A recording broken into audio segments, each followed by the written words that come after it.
శ్రీమాత్రే నమ. జయ గురు దత్తాత్రేయ నమ.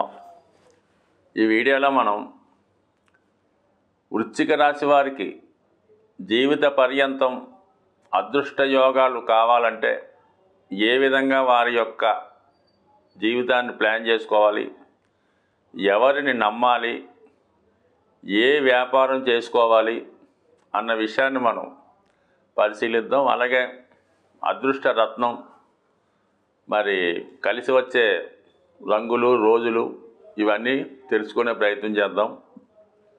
వృశ్చిక రాశికి సహజంగా రాశి చక్రంలో అది అష్టమ రాశి, అంటే రంధ్రస్థానం అంటారు. జాతకుడి యొక్క ఆయుష్ అంతా కూడా అదే స్థానం మీద ఆధారపడి ఉంటుంది. మరి ఆ కారణం వల్ల ఏంటంటే ఈ రాశిలో జన్మించిన వారు జీవితాన్ని పోరాడవలసి ఉంటుంది. ప్రతిదీ కూడా ఒక పోటీ తత్వంతో కష్టపడి సాధిస్తేనే తప్ప వారి జీవితంలో సాధించేదేమి ఉండదు. ప్రతిదీ కూడా పోరాడుతూ తనను తాను రక్షించుకుంటూ ముందుకు వెళ్ళవలసి ఉంటుంది ఈ రాశిలో జన్మించిన వారి యొక్క జీవితం. సో ఇది ఈ విధంగా ఈ రాశిలో జన్మించిన వారి యొక్క జీవితం పోరాటంతో ఉంటుంది. రాశ్యాధిపతి కుజుడు కూడా మనకు అదే చెప్తూ ఉంటాడు. జీవితంలో ఎంత కష్టపడితే, ఎంత క్రమశిక్షణతో పోరాడుతూ ఉంటే అంత ఫలితం రావడం జరుగుతుంది. అందుకనే ఈ రాశి నుంచి లెక్కెట్టుకుంటే 6వ రాశి కూడా మనకి మేషరాశి అవుతుంది. అది ఉచ్చస్థానం. మరి మేషరాశి వారి ఈ కుజునికి మేషం మూల త్రికోణ రాశి అవుతుంది. అందుకని జీవితంలో వీళ్ళు కష్టపడితే ఉన్నత స్థాయికి వెళతారు అని చెప్పడం జరుగుతుంది. అలాగే ఈ రాశి నుంచి, వృశ్చిక రాశి నుంచి లెక్కెట్టుకుంటే 3వ రాశి మకర రాశి. అక్కడ కుజుడు ఉచ్చ పొందుతూ ఉంటాడు. అంటే పోరాటం వల్ల, ప్రయత్నం చేయడం వల్ల విజయం సాధిస్తాడు అని చెప్పడం జరుగుతుంది ఈ కుజుడి యొక్క స్థితి ఈ రాశి వారికి. అందువల్ల ఏంటంటే ఈ రాశి వారు నిరంతరం ఎప్పుడూ కూడా శ్రమిస్తూనే ఉండాలి. ఒక క్రికెట్ టీంలో ఒక ఆటగాడు వాడు ఎంత కష్టపడుతుంటే జీవితంలో అంత పైకి తీసుకెళ్ళడం జరుగుతుంటుంది.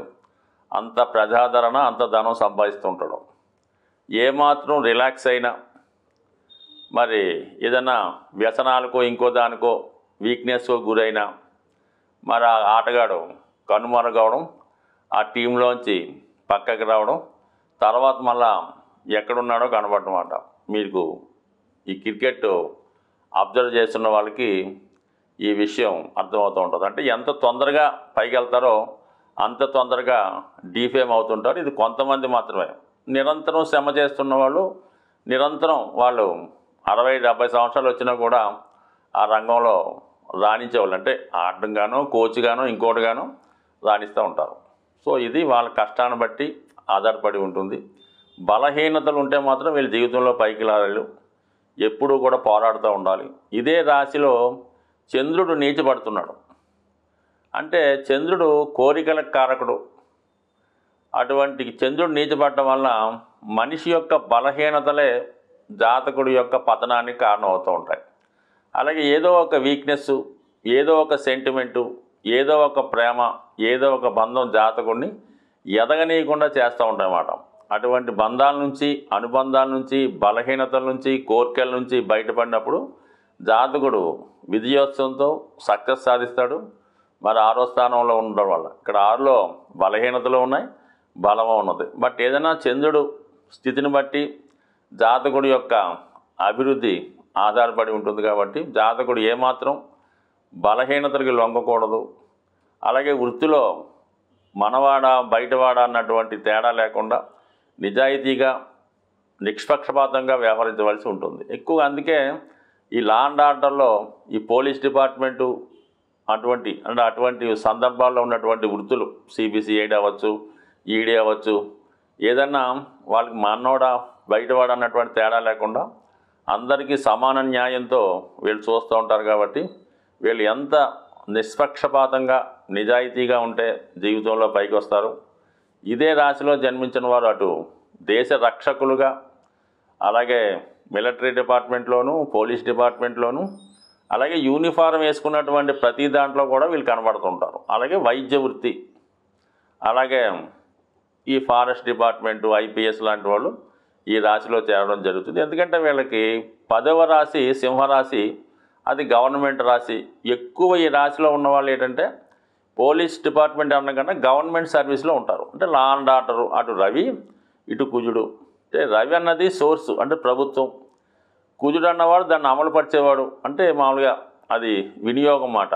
అందుకని రెండు అగ్నితత్వ గ్రహాలయ్యే. ఈ రెండు కూడా దశమ స్థానంలో దిగ్బలం పొందుతూ ఉంటాయన్నమాట. ఆ కారణం వల్ల ఒక విధంగా వృశ్చిక రాశి వాళ్ళు రాణించాలంటే దశమ స్థానం రవి బలంగా ఉండాలి. అప్పుడే వీళ్ళు రాణించగలుగుతూ ఉంటారు ఏ వృత్తిలోనైనా.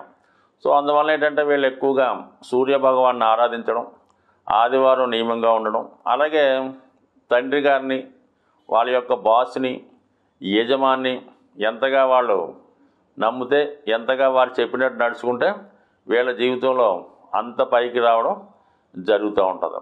ఇక భాగ్యస్థానం అన్నది కర్కాటక రాశి అవుతుంది కాబట్టి అది మదర్ సంబంధించింది. ఒక విధంగా వీళ్ళు ఏదైనా పుణ్యక్షేత్రాలు దర్శించినప్పుడు, అలాగే సొంత ఊరు వెళ్ళడానికి ఎక్కువ ఇష్టపడుతూ ఉంటారు అన్నమాట. సెలవులు ఏ వచ్చినా కూడా, ఎంత మిలిటరీలో ఎంత దేశంలో ఉన్నా సెలవులు వచ్చాయంటే సాధారణంగా పుట్టిన ప్రాంతానికి, సొంత ఊరికి మదర్ని అక్కడే వీళ్ళకి మనశ్శాంతి దొరుకుతూ ఉంటుంది.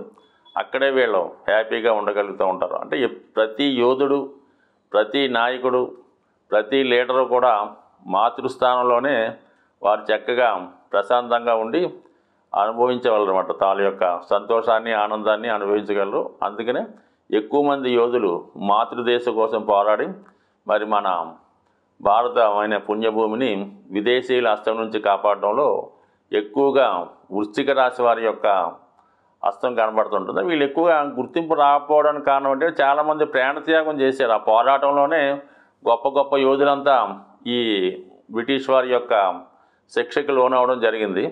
సో అందులో చాలామంది ప్రముఖులు ఉంటారు. ఏదైనా వీళ్ళు ఆత్మ బలిదానం చేయడం జరుగుతుంది. వాళ్ళ యొక్క నేమ్ అండ్ ఫేమ్ ఉన్నప్పుడు కూడా మొత్తం మీద మన భారతదేశం వంటి తల్లి వంటి దేశాన్ని మన భారతీయులకి అప్పచెప్పడంలో కానీ, దాన్ని స్వేచ్ఛగా వారి యొక్క కబంధాస్తాల నుంచి విడిపించడంలో ఈ వృశ్చిక రాశి, వృశ్చిక లగ్నంలో జన్మించిన వారు చాలా వరకు మనకి ఈ కనబడుతూ ఉంటారు. ఈ పురాణ ఇతిహాసాల్లో కూడా ఈ యొక్క వృశ్చిక రాశి యొక్క ఇంపార్టెన్స్ కనబడుతూ ఉంటుంది. సో ఏదైనా ఈ రాశిలో జన్మించిన వారు త్యాగమూర్తులై ఉంటారు. వాళ్ళు దేశం కోసమో, వాళ్ళ కుటుంబం కోసమో త్యాగం చేయడం జరుగుతూ ఉంటుంది. అంటే కొంత కాంప్రమైజ్ అవుతారని, ఇప్పుడు ఇంత త్యాగం చేసేవాళ్ళు ఉండరు, కానీ కొంతవరకు కాంప్రమైజ్ అవుతూ ఉంటారు. ఏదైనప్పటికి కూడా వీరు ఒక పని తలపెడితే మాత్రం దాంట్లో అపజయం అన్నది 100% ఉండదు. ఖచ్చితంగా విజయం సాధిస్తారు. మనస్ఫూర్తిగా ఏ పని చేద్దామన్నా ఖచ్చితంగా సాధిస్తారు. అయితే వీళ్ళు ఎవరితో అన్నా శత్రుత్వం పెట్టుకున్నారా అంటే ఖచ్చితంగా శత్రువు నాశనం అయ్యేదాకా కూడా నిద్రపోవడం జరగదు. అలాగే కోపం కానీ, పగ, ద్వేషం చాలా కాలం వీళ్ళ ఉంటుంది. సాధ్యమైనంత వరకు అది తగ్గించుకొని కొద్దిగా మానవతామూర్తిగా వ్యవహరించినప్పుడు వారి యొక్క ఆరోగ్యం కానీ ఇంకా అనుకూలంగా ఉండే అవకాశం ఉంది. ఈ రాశివారు కంపల్సరిగా కనక పుష్యరాగం అనే ఉంగరం వేసుకోవడం వల్ల పూర్వజన్మ పుణ్యం వల్ల సత్సంతానం కలిగి అదృష్టవంతులుగా మారుతారు. అలాగే కెంపు అనే ఉంగరం ధరించడం వల్ల ఉద్యోగంలో ఉన్న ఇబ్బందులు తొలుగుతాయి, ఆరోగ్యం అనుకూలంగా ఉంటుంది. అలాగే ముత్యం అనే ఉంగరం ధరించడం వల్ల మనశ్శాంతిగా ఉండే అవకాశం ఉంది. బట్ సాధ్యమైనంత వరకు ఈ రాశిలో జన్మించినటువంటి మగవారు ముత్యం ఉంగరం ధరించకపోవడమే మంచిది.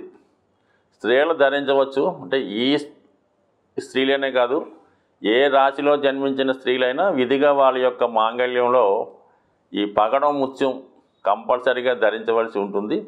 కామన్గా ఇది వాళ్ళకి ఏం వర్తించదు. స్త్రీలు వజ్రం కూడా ధరించవచ్చు, అలాగే ముత్యం, పగడం ఇవన్నీ కూడా వాళ్ళ యొక్క సౌభాగ్య చిహ్నాలుగా మనం భావించవచ్చు. కాబట్టి వాళ్ళకి ఏ ఉంగరం ధరించినా, ఏ ఆభరణం ధరించినా, వజ్ర వైడూర్యాలు ధరించినా, 7 వారాల నగలు ధరించినా అందులో అన్నీ వాళ్ళకి కలిసి వచ్చే అంశాలు కేవలం ఈ మగవారి విషయంలోనే కొన్ని ఉంగరాలు ధరించడం, ధరించకపోవడం ఉంటుంది. బట్ జాగ్రత్తగా ధరిస్తే మంచిది. వీళ్ళు ప్రతినిత్యం సూర్య నమస్కారం చేసుకోవడం, సాధ్యమైనంత వరకు మాంసాహారం భుజించకుండా ఉంటే మంచిది. ఇక దాని తర్వాత దాని సబార్డినేట్స్ అన్నీ కూడా మానేస్తే జీవితంలో చాలా మంచి అనుకూలత వచ్చే అవకాశం ఉంది. బట్ ఏదైనా ఈ వృశ్చిక రాశి వారి జీవితం పోరాడుతూ విజయం సాధించే అవకాశం ఉంటుంది. స్వస్తి.